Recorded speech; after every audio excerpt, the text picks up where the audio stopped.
नाराय रिसालत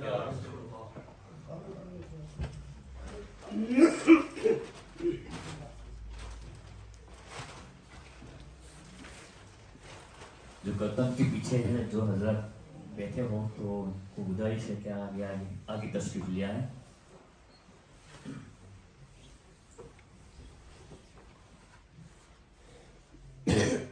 أعوذ بالله من الشيطان الرجيم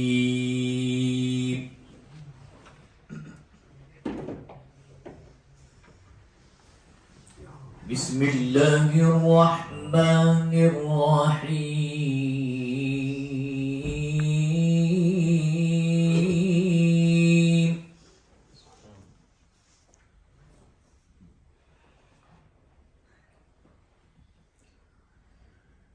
وسيق الذين اتقوا ربهم إلى الجنة زمرا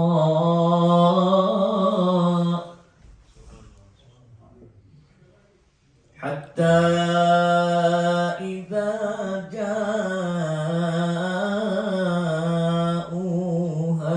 وفتحت أبوابها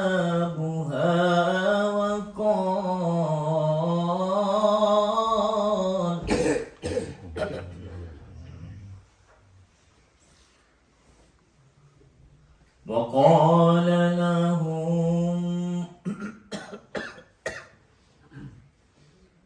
وسيق الذين اتقوا ربهم إلى الجنة زمرا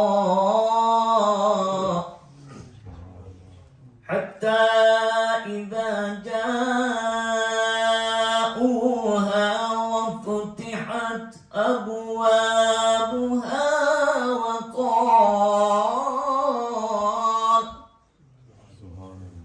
وقال لهم رسول الله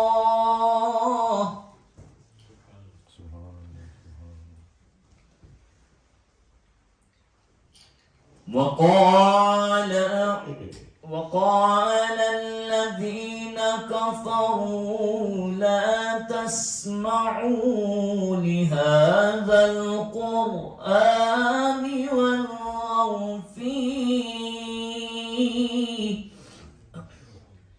والغوا فيه لعلكم تغلبون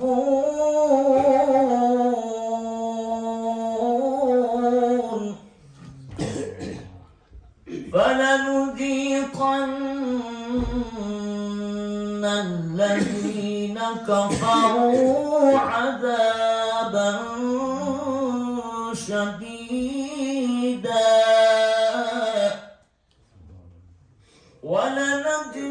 ولنجزينهم أسوأ الذي كانوا يعملون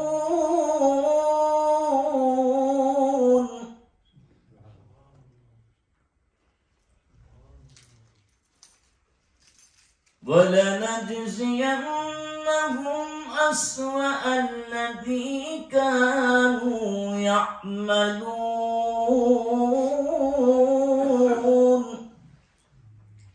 ذلك جزاء أعداء الله النار لهم فيها دار الخلد جزاء بما كانوا بآياتنا يجحدون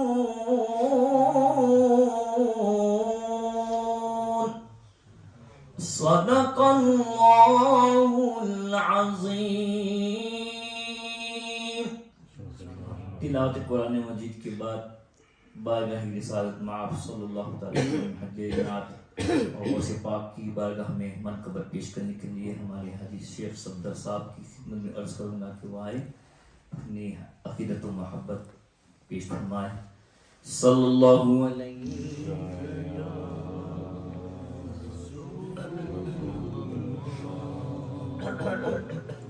وسلم علیہ یا حبیب اللہ. قسمت نو جگاندے نے قسمت نو جگاندے نے جڑے میرے آقا دا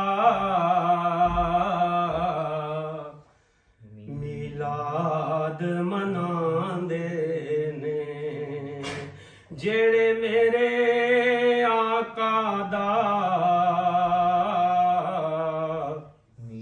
میلاد مناندے نے. پڑھیے صلی اللہ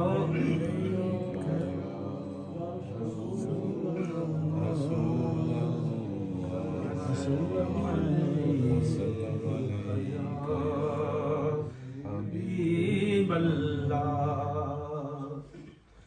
چمک تجھ سے پاتے ہیں سب پانے والے. چمک تجھ سے پاتے ہیں سب پانے والے. میرا دل بھی چمکا دے چمکانے والے. میرا دل بھی چمکا دے چمکانے والے. برستا نہیں دیکھ کر ابر رحمت برستا نہیں دیکھ کر ابر رحمت. بدوں پر بھی برسا دے برسانے والے. بدوں پر بھی برسا دے برسانے والے. مدینے کے خطے خدا تجھ کو رکھے. مدینے کے خطے خدا تجھ کو رکھے. غریبوں فقیروں کے ٹھہرانے والے. غریبوں فقیروں کے ٹھہرانے والے.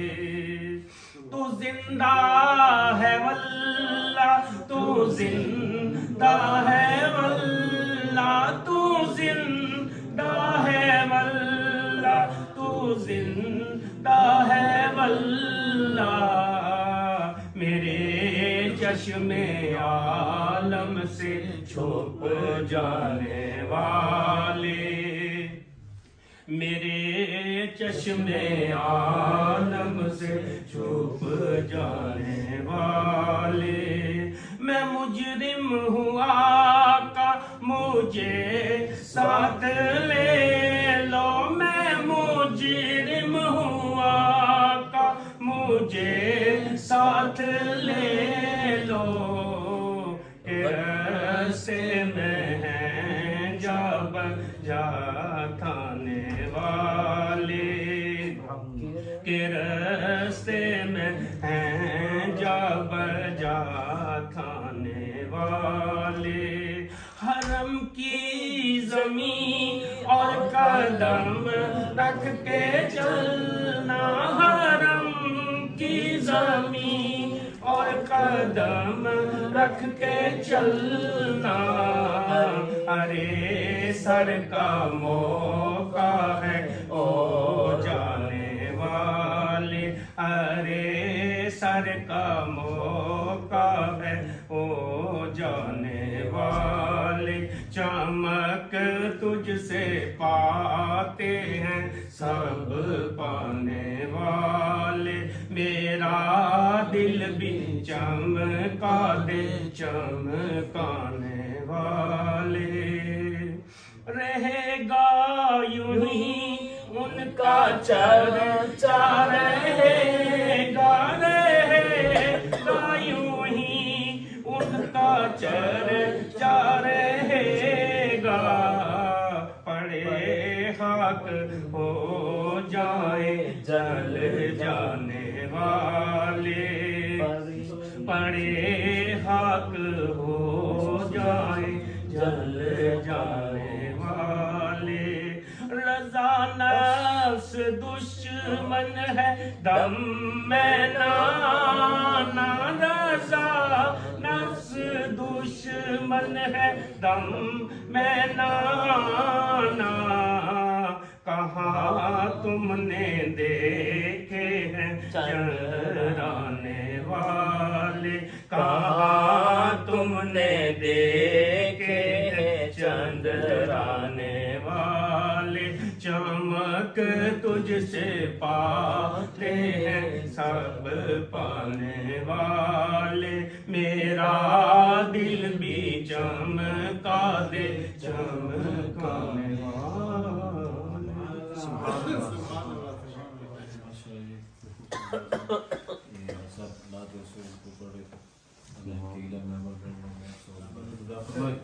اب میں ہمارے خطاب کے لیے جو مہمان آئے ہیں ان سے گزارش کروں گا کہ وہ آئیں اور اپنے مخصوص انداز میں بیان فرمائیں قیامت سے قبل نعرہ لگائے نعرہ تکبیر نعرہ رسالت نعرہ رسالت علماء اہل سنت علماء اہل سنت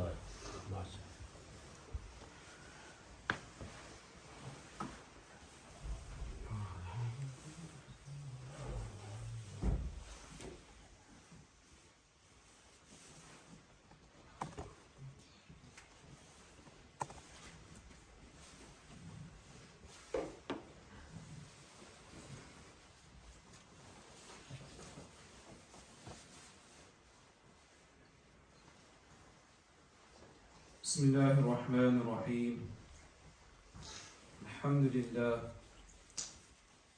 لله رب العالمين والعاقبة للمتقين والصلاة والسلام على أشرف الأنبياء وإمام المرسلين وعلى آله وصحبه أجمعين أما بعد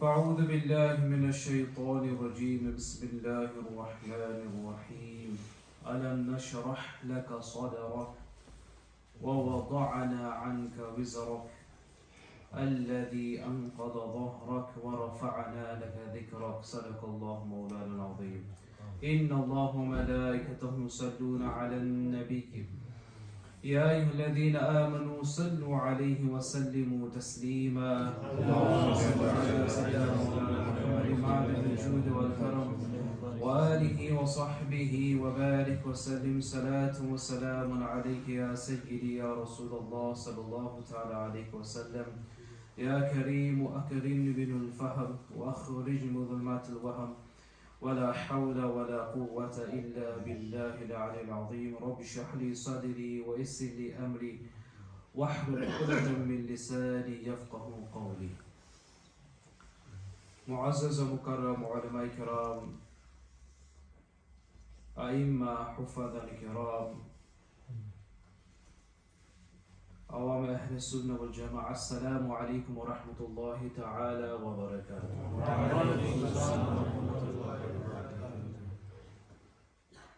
بحمده تعالى Allah subhanahu wa ta'ala has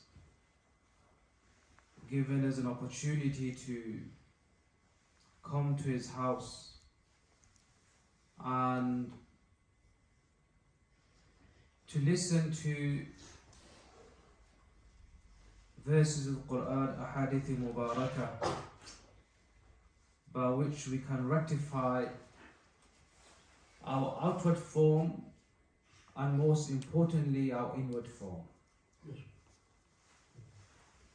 And today's Yari Sharif gathering is in relation to our inward form. How can we rectify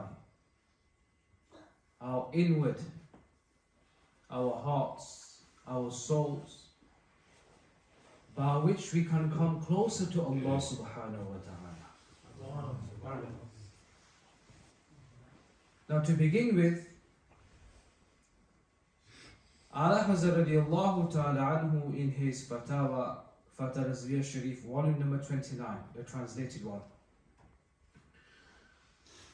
उनसे सवाल किया गया कि हमारे अंदर जो रूह है, इंसान की जो रूह है, our soul, उसकी तख्लीक कब हुई? When was our ruh created? When was our soul created? तो आप फरमाते हैं रदियल्लाहु ताला अन्हु कि आदम अलैहि सलाम के तख्लीक से 2000 साल पहले अल्लाह सुब्हानहु व तआला ने बनी आदम के अरवाह की तख्लीक फरमाई. 2000 years before the creation of Adam alayhi salam, Allah subhanahu wa ta'ala created our soul. 2000 years before the creation of Adam alayhi salam, Allah subhanahu wa ta'ala created my and your soul. What is in you, what is in us, is something very ancient, very precious, very important. It was created 2000 years before Sayyiduna Adam alayhi salam. Now when Allah subhanahu wa ta'ala, when He wanted to create our soul, unlike our body, Allah subhanahu wa ta'ala said to the soul, kun, become, come into existence, and it came into existence. قُلِ الرُّوحُ مِنْ أَمْرِ رَبِّكَ. Say that the ruh, the soul, is from the command of Allah subhanahu wa ta'ala. Allah subhanahu wa ta'ala commanded it to become, come into existence, and it came into existence. Now this alam, इस आलम को कहते हैं आलम अरवाह. क्या कहते हैं इसको? आलम अरवाह. उसके बाद Ala Hazrat radiallahu anhu says, with reference to ahadith mubarakah,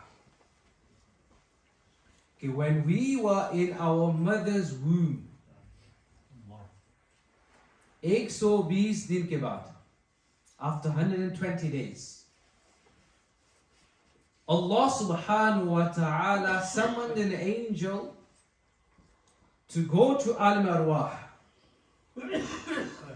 Your soul was taken from that world, and they came down, the angels came down, and they blew your soul, my soul, into our body when we were in our mother's womb after 120 days. This is the beginning of the worldly life, Alam Dunya. From Alam Arwah, we came to Alam Dunya after 120 days.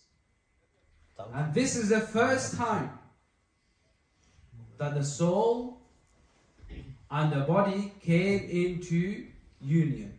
It came to existence, bonded together. And we became a living organism. We became a human being. Human being is a combination of two things: our body and our soul. And then at that moment, when the soul was placed into the body, angels asked Allah subhanahu wa ta'ala, that is this person shaqiyun aw sa'idun? Is this person going to be a believer and he will attain salvation in the hereafter? Or is this person going to be a wretched individual and na'udhu billah will be doomed in hellfire? Allah subhanahu wa ta'ala ordered them to write it down. That the soul which is inside this body is shaqiyun aw sa'idun. is a wretched individual or a person who has attained success and salvation and bliss. At the same time, the angels were commanded by Allah subhanahu wa ta'ala to write down your destiny in terms of how long the soul is going to live and stay within that body. Now certain awliya, they are mentioned that the angels, instead of writing number of days and nights and years and months, the angels wrote down how many breaths we are going to take in this dunya. कि इस दुनिया में हम कितनी सांसें लेंगे? How many breaths we going to take in this dunya? Millions of times, 10 million times, 100 million times. Allah knows best. As soon as we breathe our last breath, we exhale our last breath, that is going to be the end of Alam al-Dunya. From Alam al-Arwah, we came to Alam al-Dunya. And then, when it will be our death, كُلُّ نَفْسٍ ذَائِقَةِ الْمَوْتِ, that every living thing shall taste death. This will be the separation of soul from the body. And this is going to be the third alam, the third stage from our journey, which is known as Alam al-Barzakh or Alam al-Barzakh, which is the world between this dunya, Alam al-Dunya, and Alam al-Akhirah. It's a world.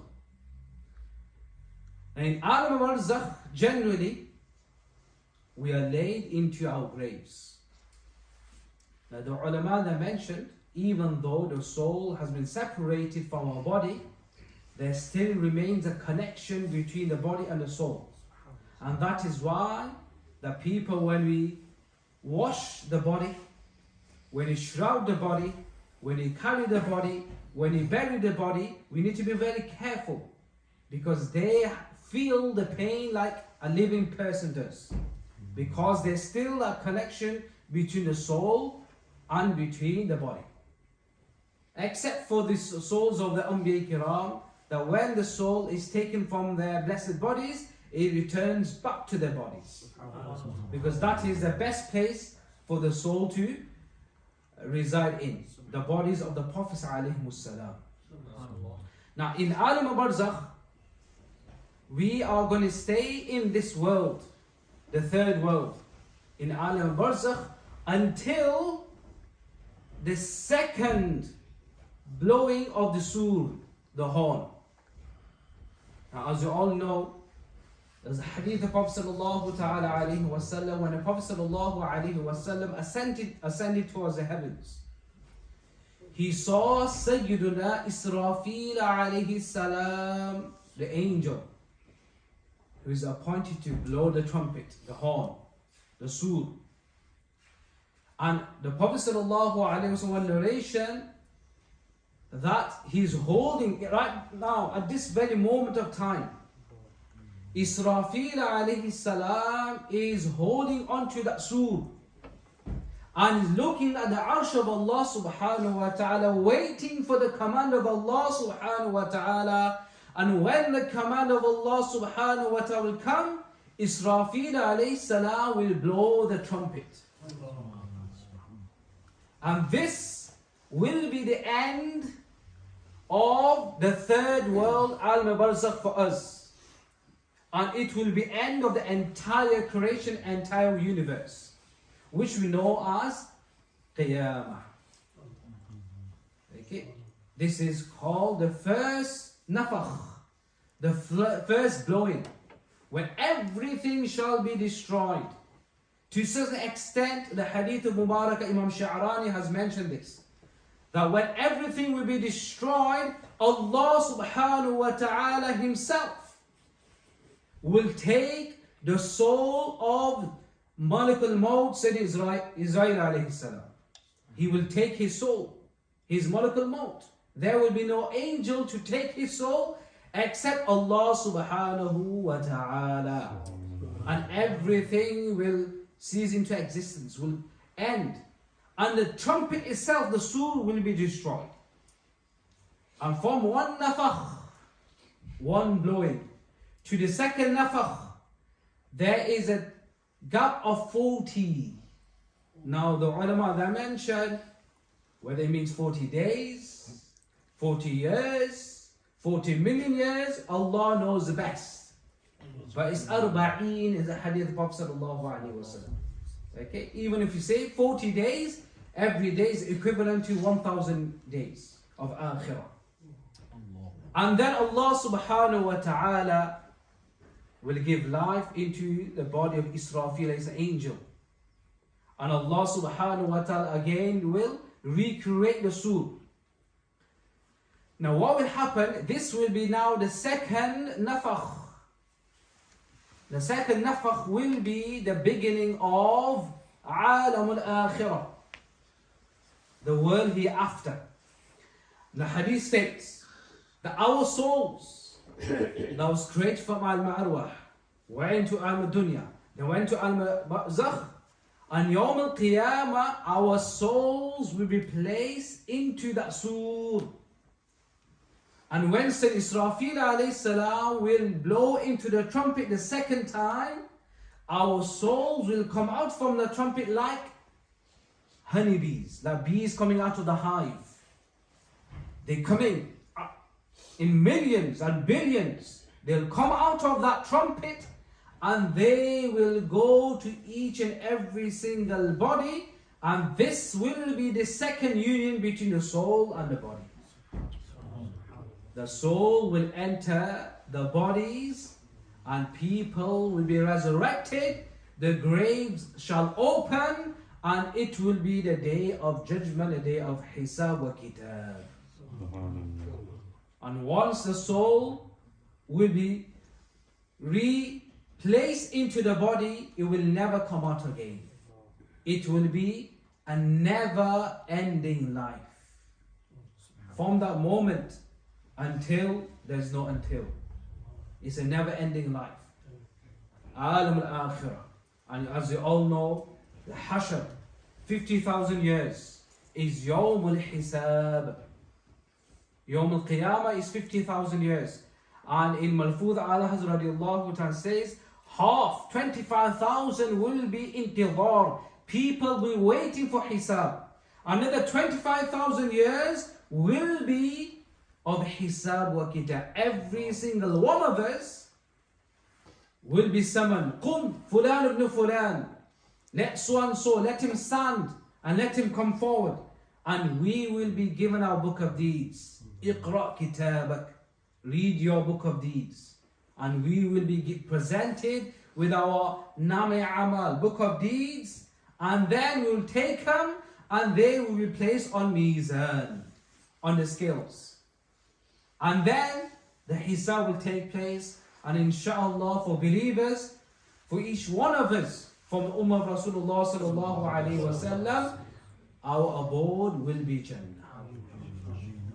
And once a person enters Jannah, he will never exit Jannah. He will stay in Jannah forever and ever and ever. And on the other hand, those people who disbelieved in the existence of Allah subhanahu wa ta'ala, those who did not follow the teaching of Quran and Hadith of Prophet sallallahu alaihi wasallam, they died in kufr, infidelity, they will be doomed and they will be damned into hellfire forever, for eternity. Now there's one beautiful Hadith of Prophet sallallahu alaihi wasallam in Sunan Abi Dawood, Hadith number 4744. The narrator of the Hadith of Prophet sallallahu alaihi wasallam says, the narrator is Sayyidina Abu Hurairah radiallahu ta'ala anhu. He says, now listen to this. لما خلق الله الجنة قال جبريل. When Allah subhanahu wa ta'ala created Jannah, heavens, paradise, after He completed the creation of Jannah, he called Jibreel alayhi salam. Idhab, go. Fanzur ilayha. Go and have a look at Jannah. The beauty of Jannah. Jibreel alayhi salam before this had never seen Jannah before. It came to existence after. So Jibreel alayhi salam فذهب, he went. فنظر إليها. He went into Jannah, he looked at the beauty of Jannah, the palace of Jannah, the trees of Jannah, the rivers of Jannah, the dwellers of Jannah. ثم جاء, and then he came out. فقال, he said, أي ربي, oh my Lord, وعزتك, by your glory, لا يسمع بها أحد إلا دخلها. No one from human beings shall listen to the beauty of Jannah except that they will enter Jannah. Meaning, as soon as people will hear about the beauty of Jannah, they will work towards entering Jannah. They will want to enter Jannah. Now what happened after that? ثُمَّ حَفَّهَا بِالْمَكَارِهِ. Then Allah subhanahu wa ta'ala, He veiled and He surrounded Jannah with makari, things that we dislike, things that as a human being we detest, things we don't want to carry out. For example, praying salah on time, giving zakah, performing hajj, struggling in the way of Allah subhanahu wa ta'ala.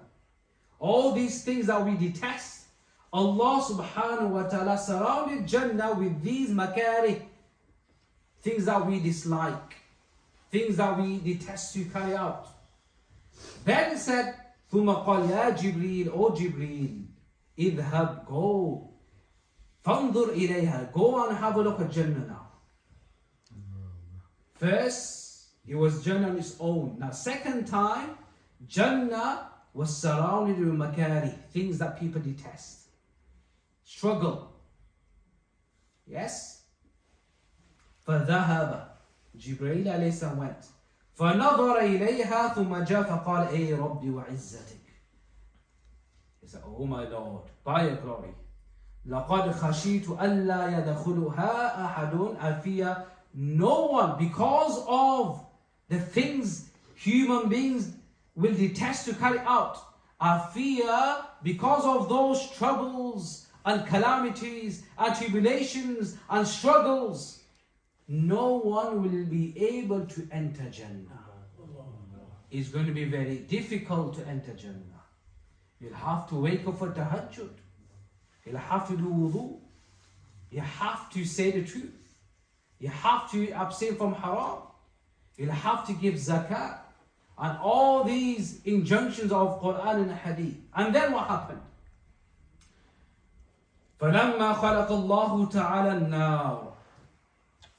When Allah subhanahu wa ta'ala created a hellfire, Jahannam, and adab in Jahannam, قال يا جبريل اذهب فانظر إليها. Go and have a look at Jahannam. Go and look at hellfire which had been prepared for humans. فذهب فنظر إليها ثم جاء فقال أي ربي وعزتك. He went, he entered Jahannam. He looked at the punishments that are waiting for those who will enter Jahannam. He said, oh my Lord, by your glory. Yes. لا يسمع بأحد فيدخلها. Whosoever will listen about Jahannam, after hearing about Jahannam, they will not enter Jahannam. Yes, they will not enter Jahannam because of listening to the punishments awaiting for those who disobey Allah and the Prophet sallallahu alaihi wasallam. Then what happened after that? فَحَفَّهَا بِالشَّهَوَاتِ. Allah subhanahu wa ta'ala surrounded Jahannam with lusts, with desires, with temptations, with shahawat, the things that will lure people towards. Yes? ثم قال يا جبريل, O Jibreel, go and have a look. اذهب فانظر إليها فذهب فنظر إليها ثم جاء فقال أي ربي وعزتك. When Jibreel said now, he saw Jahannam and it was surrounded with shahawat, temptations, lusts, looking at haram, listening to haram, talking haram, consuming haram, touching haram, walking towards haram, shahawat. When Jibreel saw that Jahannam is surrounded with shahawat, he said to Allah subhanahu wa ta'ala, Ay Rabbi wa izzatik. Oh my Lord, by your glory, لَقَدْ خَشِيتُ أَلَّا يَبْقَ أَحَدٌ إِلَّا دَخَلَهَا. I fear that because of shahawat, every single person will enter Jahannam. Now this is the beginning of the actual today's talk. Is shahawat. Temptations. What are temptations? How do they erupt? What makes us go towards temptations? And how do we stop ourselves from temptation? Now listen to what Imam Ghazali radiallahu ta'ala anhu has mentioned. Rather, before this, I would like to mention a very important point.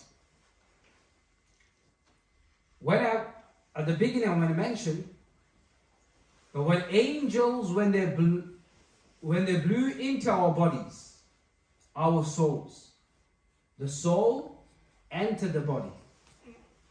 It's only two things: ruh wal jasad, the soul and the body. But when the soul came in contact with our body, a third entity, a third being came into existence, which is known as nafs, which is known as ego. Ego is important. It is because of ego that we eat. It is because of our ego we drink. It is because of our ego we sleep. Yes? So ego itself is not bad. Because this is a third entity that came into existence for the body to survive, okay, and for the soul to remain in the body. A third entity came into existence. Though there is ikhtilaf, I've read upon this in detail, there's a lot of differences as to what is nafs. What is nafs? But I'm just giving you a very short answer here. That when a soul came into existence, contact with the body, the body is made from earth and it has its own requirements. And soul, as you know, is from al-arwah. And Allah subhanahu wa ta'ala said, kun fayakun. It came into existence. It is made out of light. And body is dark, made from earth. When both came together, we became a living human being. And a third entity came into existence, which is known as what? Nafs. Now what is nafs? And how do you define nafs? The ulama, they have mentioned in Qawaid al-Tasawwuf, and also Imam Ghazali in Ihya, and also in Minhaj al-Abid, very briefly. Imam Ghazali radiallahu ta'ala has mentioned there are 3 types of nafs. Looking at you at the moment, okay, you're looking at time, bhook lagi hai, neend ka ghalba hai. Okay, that voice within you, is it your soul? Is it your body? No, it is your nafs. It is a bridge, the connection between the soul and your body. Because body has its requirement. Body needs nourishment, food. Yeah? When the body feels hungry, there's a voice in the nafs saying you need to eat. Bhook lagi hai. Okay? You feel thirsty like I am at the moment. The nafs will say, Allah bless you. Okay? That nafs is saying, I need water. So you drink water. Okay, you feel tired, your nafs will say. Indirectly. Do you shukr Allahumma salli ala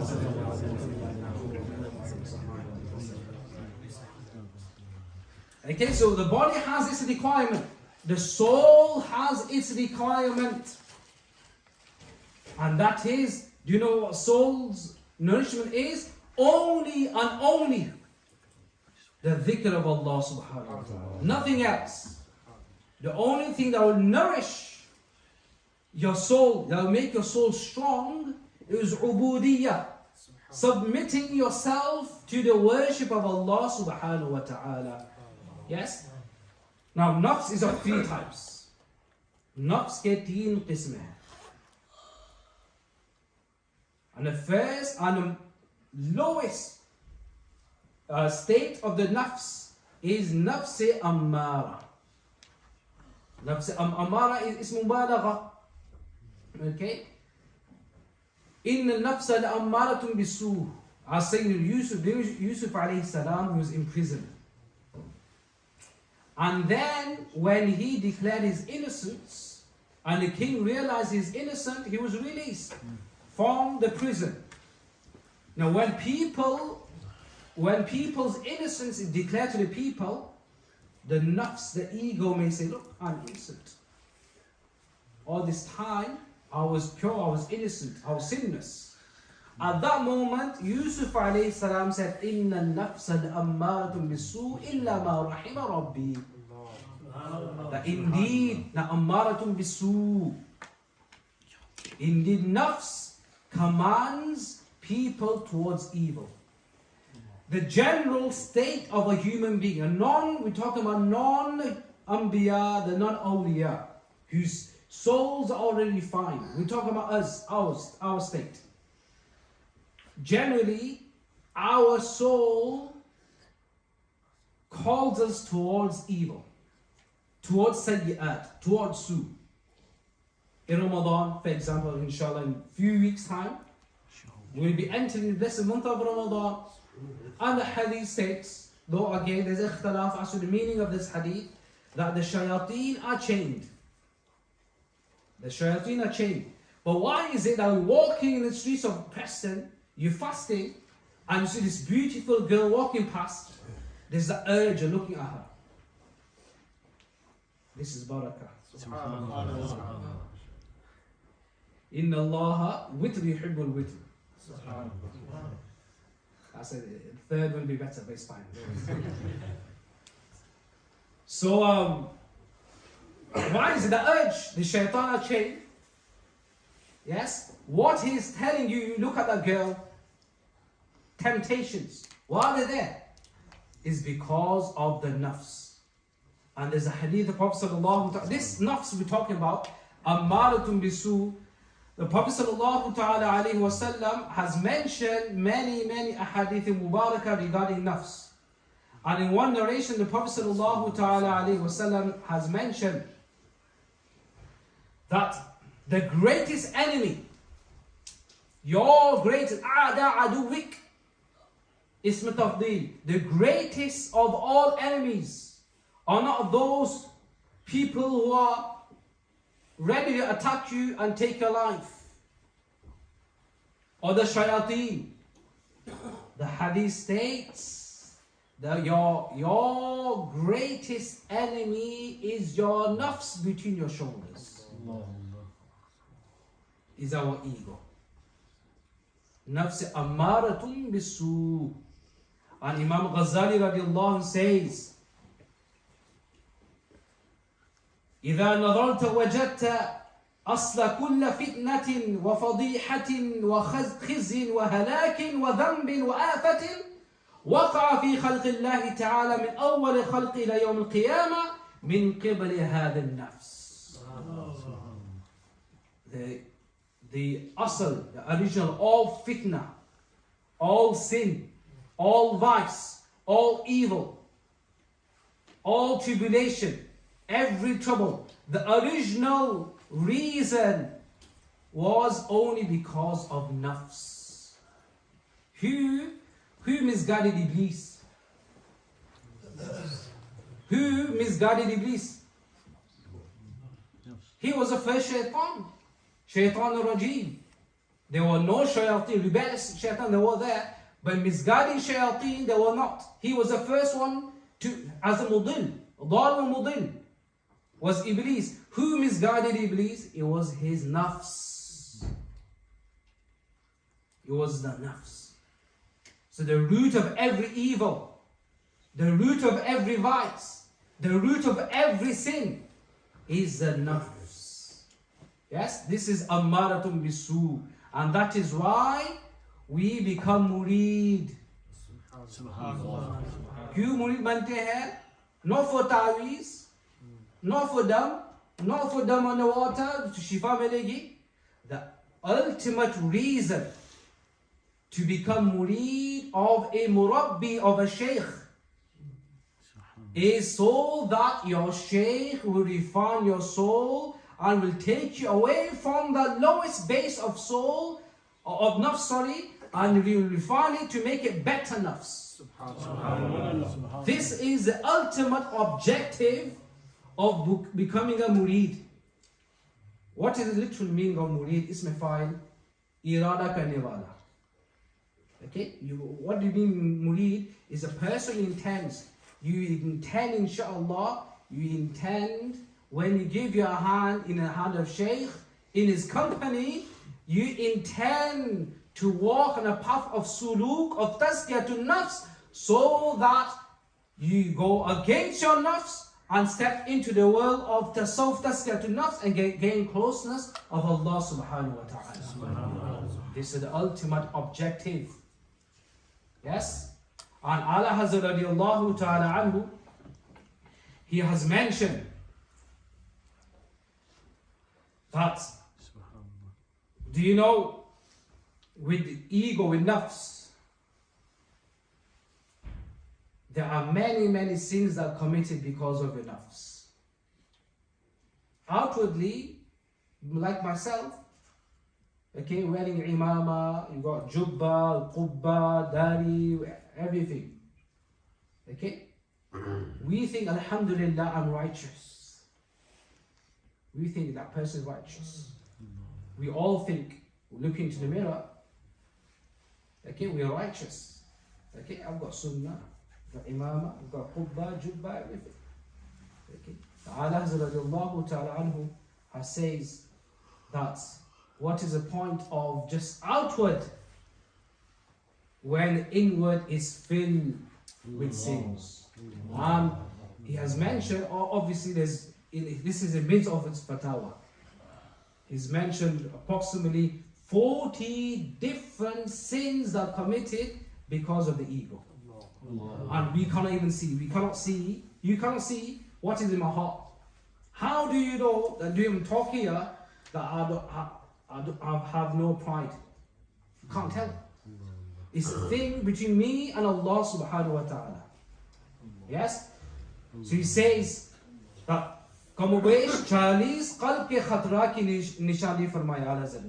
approximately 40 diseases of the heart, and this is the reason why you give your hand in a hand of a sheikh, so that one by one, in the presence of the sheikh, he will understand your nature and your nurture and your character, and he will be able to identify your uyub, your defects, and he will refine you, and he will be able to know, oh, you're a bit stingy, you've got love of money, you always think about business, you're thinking about money, and then the sheikh will tell you, this is how you get rid of the love of dunya from your heart. Okay, you have ostentation, you've got pride, you've got kibr, you've got love, hubb jah, okay, you've got love of fame, love of praise, you want people to praise you. All these things we don't realize, these are also you're committing sin. The outward sins, they stop when you go to sleep.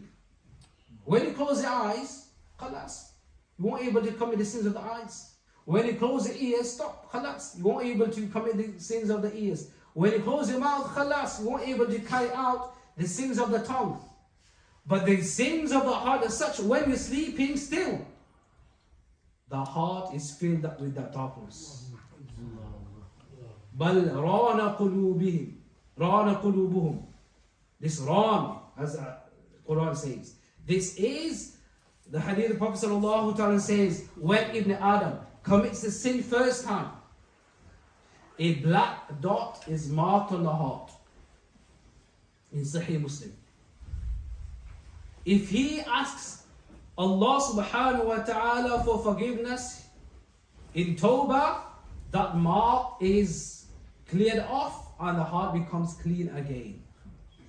On the other hand, if he carries on committing sin, the entire heart is veiled with this darkness of sins.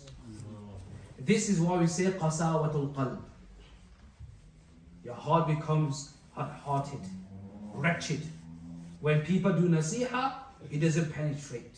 When you do work of deen, it's to show off people.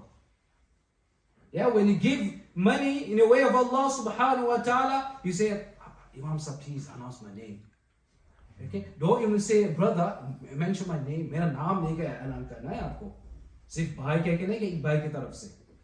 Okay? People want that. You know, recently, I'm talking about a few months ago, a brother in our masjid, he gave a note. Please make £25 for the masjid. Can you please announce? So एक भाई की तरफ से 25 pound आए हैं. After he came, I said, you didn't mention my name. नाम नहीं लिया आपने. People think everything's accepted only when people know about it. It's all about name, it's about fame, it's about marketing things, isn't it? Yeah. So this is nafs ammaratun bisu. What time do I finish? Is it? We'll go, got still 15 minutes. 15 minutes, inshallah. Okay. I'm halfway through. I'm going to finish off. Don't worry. Okay. This is nafs ammaratun bisu. Nafs ammara, the law itself. Yes. So and this nafs always takes you towards haram. Okay. Takes away from ubudiyah. We don't, people, as a human in the morning, 11 o'clock, 12 o'clock, Isha. Yeah? 3 hours time, and then you wake up for Isha, Fajr, and go back to sleep. Nafs doesn't like this. Yeah? So nafs, our ego, always commands us and takes us towards evil. Now after that, we come to second, and this is very important. A second type of nafs, which is known as nafs lawwama. Now nafs lawwama is a rebuking nafs. For example, if you commit a sin, for example, you know it is haram to look at ghair mahram. Okay? But you're weak that day. Okay? You followed your nafs amaratun bisu and you looked at something haram. After a while, a voice within you will say, what did you do? You feel remorseful, that guilt feeling. You feel it there. This nafs is nafs lawwama, a rebuking nafs ego that tells you off when you commit a sin.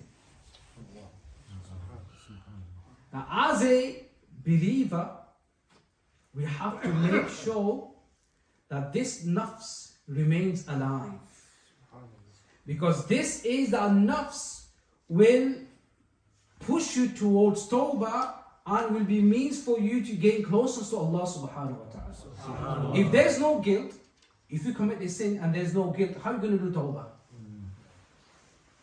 The essence, one of the pillars Imam Nawawi has mentioned in Riyadus Salihin, one of the pillars from three pillars of tawbah.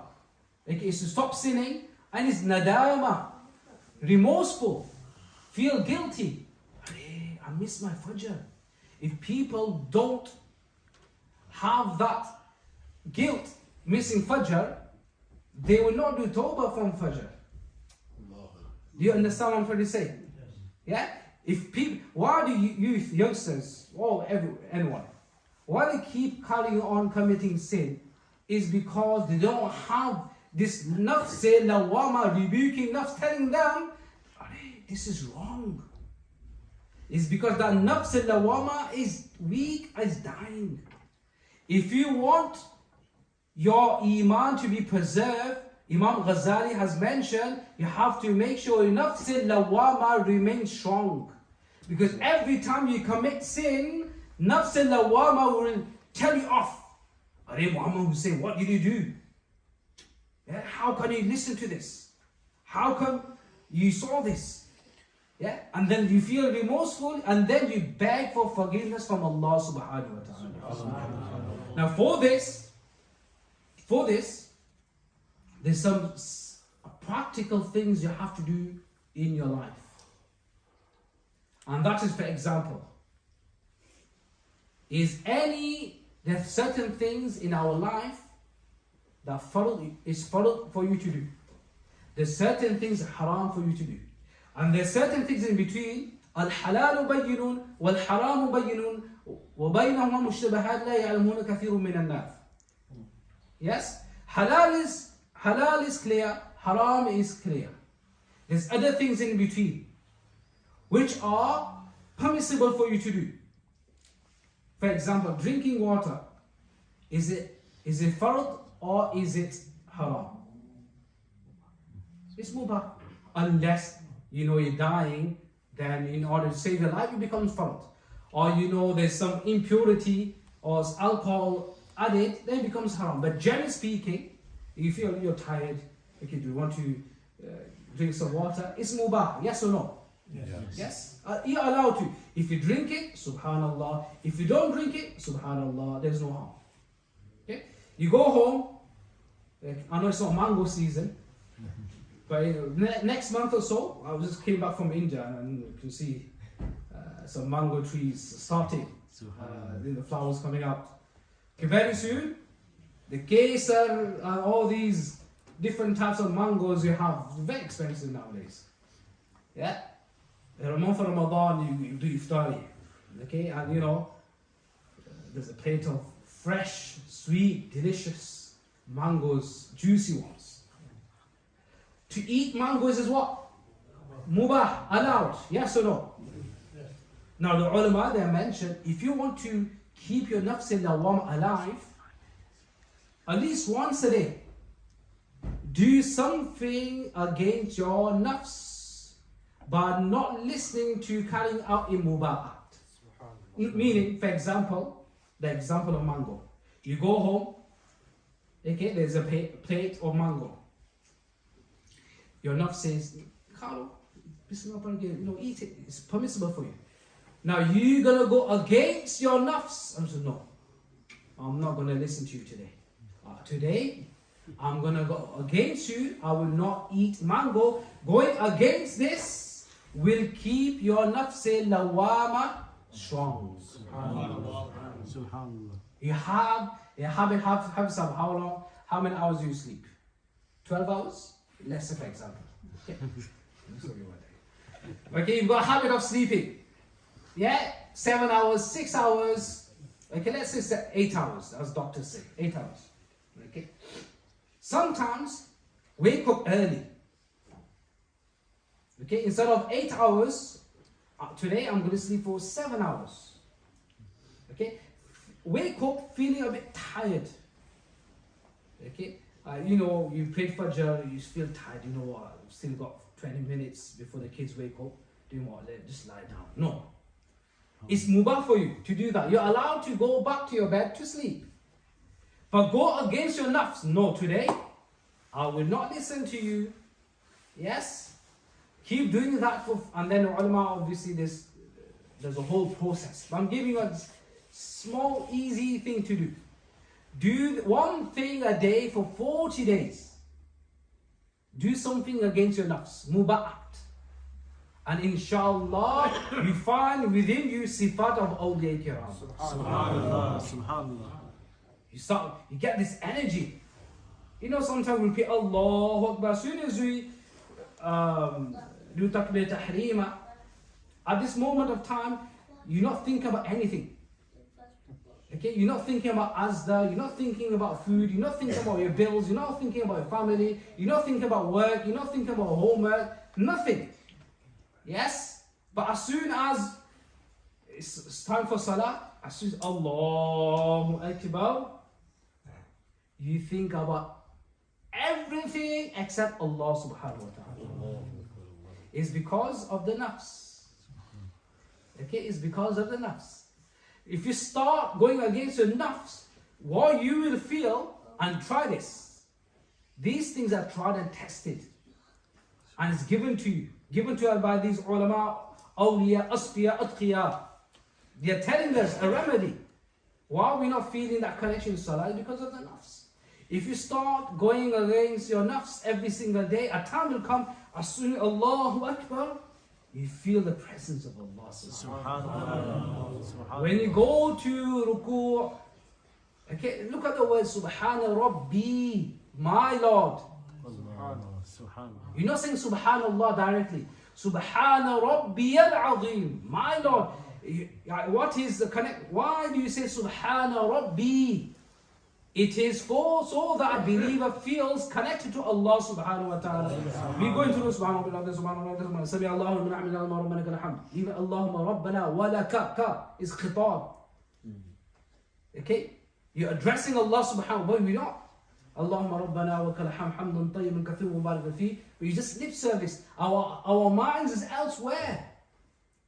When you go into sajda, into sujood, Subhana Rabbiyal A'la. Again, you should feel it. We don't. In tashahhud, Imam Ghazali has mentioned in his Ihya, when you do salam to the Prophet, Assalamu alayka ayyuhan nabiyyu wa rahmatullahi wa barakatuh. You should feel connected. Close the eyes.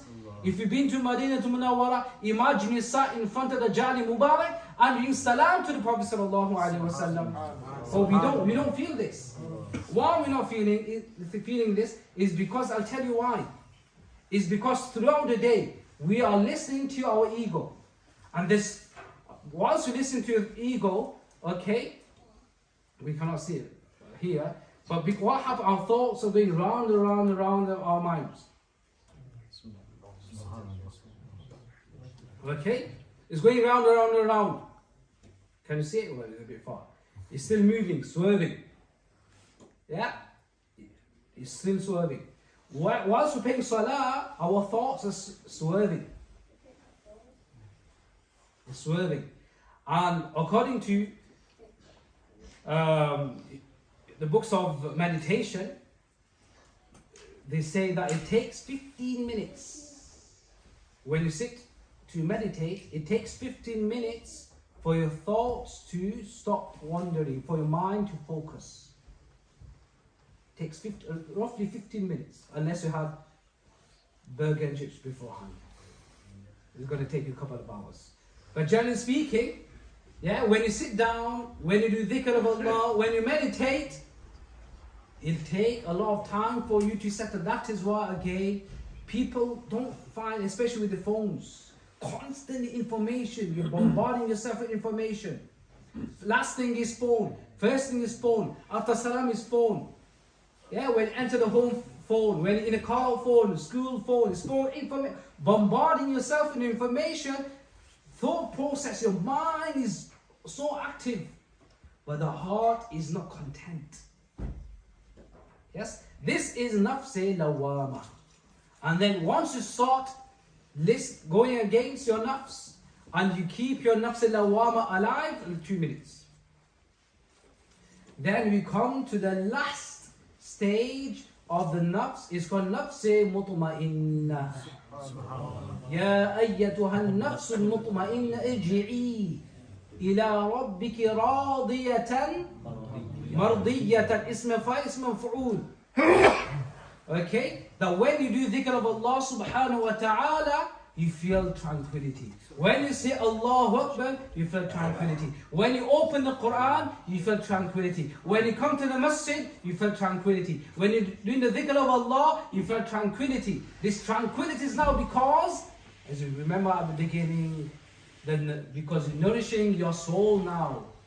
The soul is feeling the dhikr of Allah subhanahu wa ta'ala. All this time, it was our body, the nafs.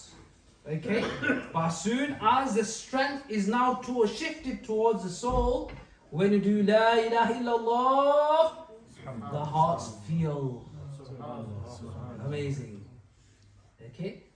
Say La ilaha illallah.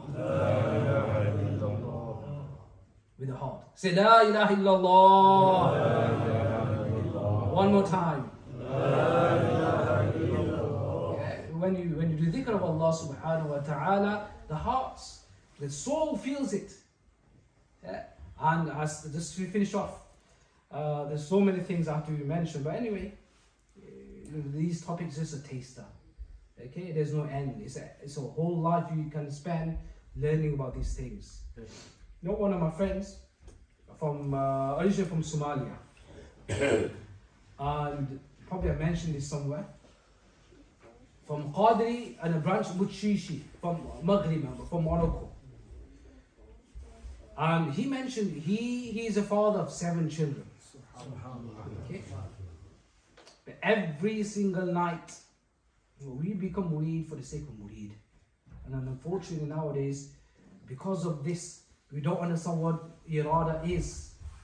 Instead of annihilating our egos, we become more egocentric individuals. Mere Shaykh, my tariqah, it's me, us. We look down on other people. This is not the purpose of becoming a murid anyway. If you think, okay, when you become murid, you become superior, your irada is completely wrong. Yeah, your murid, your becoming murid is completely wrong. There's something wrong going here. Anyway, so he every single night, okay, is the truth. He mentioned to every single night, he would recite La ilaha illallah 10,000 times. Subhanallah. I say, I cannot sleep without doing my wird. 10,000 times La ilaha illallah, La ilaha illallah, La ilaha, 10,000 times. Father of 7. Takes him a couple of hours. Okay? I said, how is that possible? Again, this is how we take things, baby steps, taking things slowly. He said, when I became a murid, my Shaykh, Rahimahullah, passed away in Maghrib, in Morocco. He said, his name is Adnan, your will every night is 10 times La ilaha illallah. Started off 10 times. And then 20. And then 50.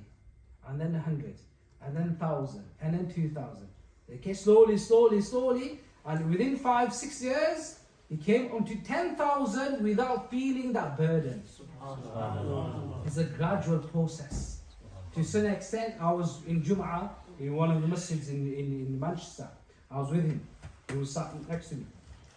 In Tashahud, okay, when he was saying Assalamu alayka ayyuhan nabi, his body was shaking. He's feeling the presence, the tajalliyat of the Prophet sallallahu alaihi wasallam. This is what happened. He's not even a scholar, as we say.